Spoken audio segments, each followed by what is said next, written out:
easier for the workers. The government, for instance, had said at the end of May they were going to roll out the CNGs. We have not seen that. Of course, besides this also, the federal government, they talk about releasing from grains from our food reserve about 42,000 metric tons.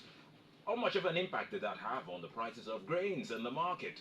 So one would ask, if one is saying that if the federal government and of course all the other bodies agree to a 62,000 naira, all of these other measures to cushion the effect of this, the inflation and every other thing Nigeria is experiencing, we have not seen from the track record of the government that some of these other palliatives have been effective. How do we ensure that subsequent palliatives, if they are added, are effective? Well, there is no how we can ensure that these palliatives are effected. There is no how, because all the hastes are in the hands of the federal government. We can only agitate, we can only put pressure, but it takes the federal government to talk and walk the talk. But so far, in 13 months of this administration, we have not seen that. We have not seen that. So the Mr. President keeps saying that it will be a living wage.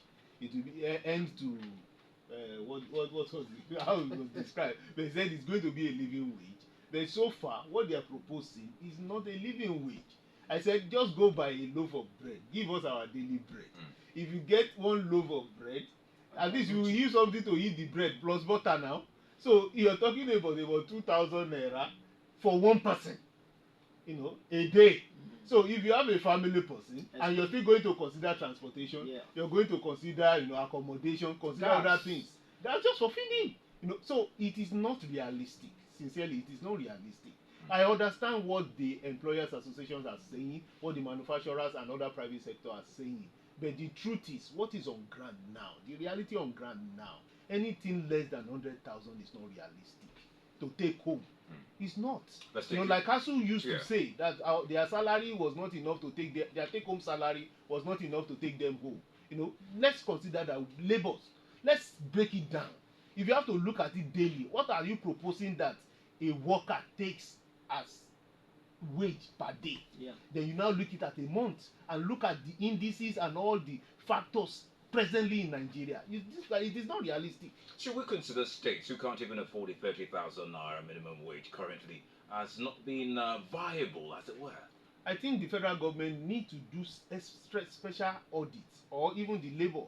They can hire auditors, external auditors, to go and look into those states. What are happening in those states?